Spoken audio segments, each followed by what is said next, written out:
안녕하세요. 이츠카입니다. 오늘은 합격생과 불합격생의 한 끗 차이에 대해서 이야기해 볼까 해요. 합격생도 여러 분야가 있잖아요. 오늘은 짧은 시간 동안 정확하게 고득점을 받아야 하는 아주 특이한 시험인 9급 공무원 시험의 합격자들의 공통점을 다뤄볼게요.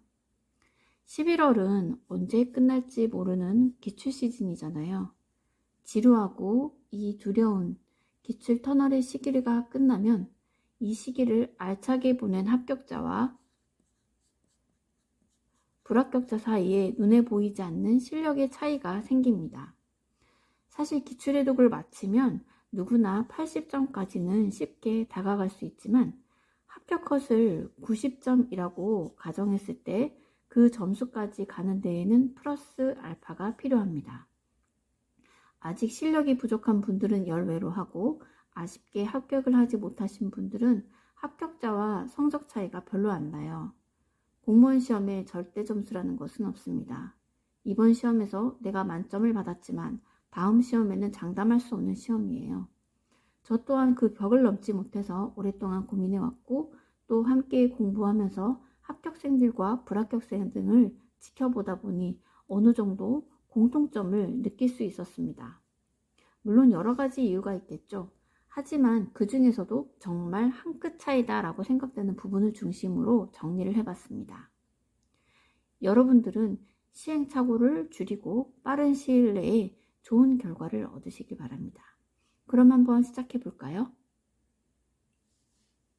첫 번째, 합격상은 기본에 충실하지만 불합격생은 지름길을 찾는다. 합격생들은 기본에 충실하지만 불합격생들은 보통 이 과정을 건너뛰거나 등한시하는 경향이 있습니다. 자만심 혹은 조바심 때문이겠죠. 닭이 먼저냐, 달걀이 먼저냐처럼 기본서와 기출문제집에 대해서 의견 차이가 있는 것 같습니다. 저는 뭘로 먼저 시작하든 둘은 계속해서 함께 가지고 가야 된다고 생각을 해요.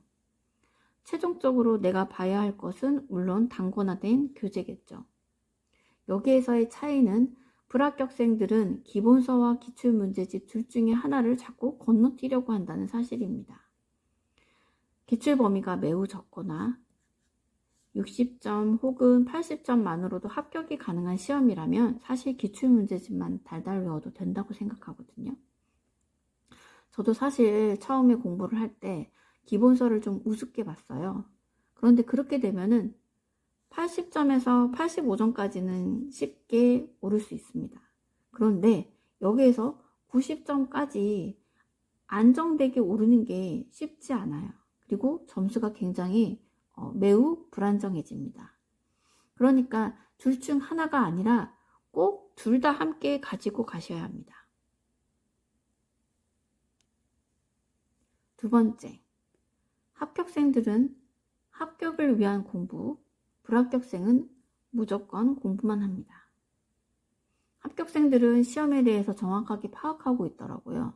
이 시험은 기출문제를 통해서 80% 정도는 빠르게 채울 수 있다는 점, 그리고 나머지 20%를 채우기 위해서 단권화를 빠르게 전체적으로 다 봐주는 공부를 하는 것이 효율적이라는 점, 그리고 이러한 것들을 시간 부족 없이 다 쏟아내기 위해서 시간 분배 연습을 꼭 해야 한다는 점, 이 기본 원칙을 잘 알고 있었어요.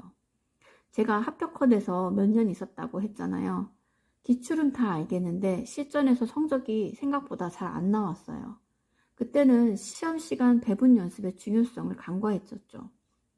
모든 문제를 다 풀려고 했고 항상 시간이 부족했고 매해 폭탄 과목이 하나씩 있잖아요. 이 폭탄 과목에 발목을 잡히지 않기 위해서는 꼭 이 시간 배분 연습이 필요한데요.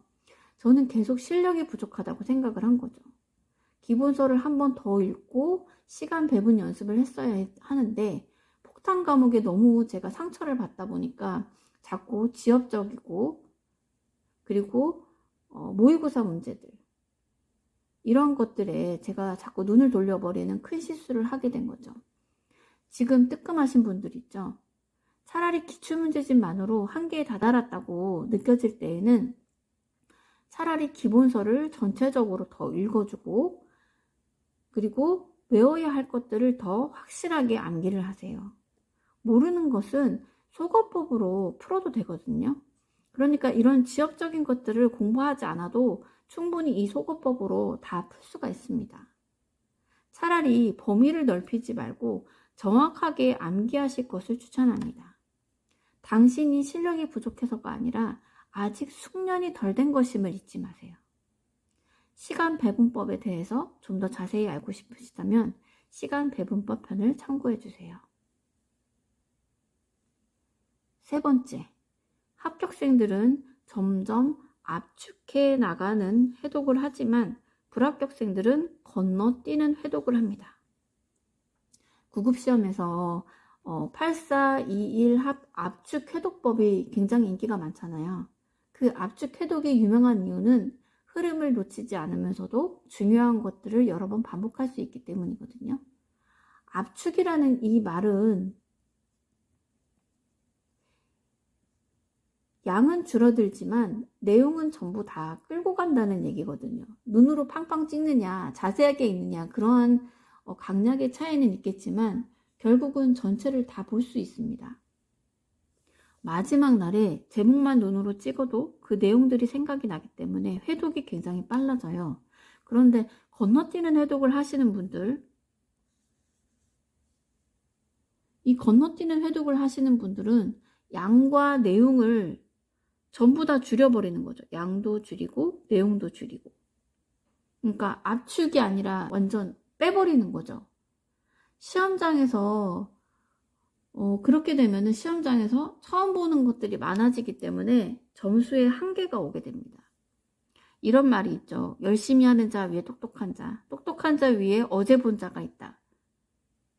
즉 제가 고득점으로 점핑하기 직전에 느낀 점은 뭐냐면 전체가 그려지고 연결되는 느낌.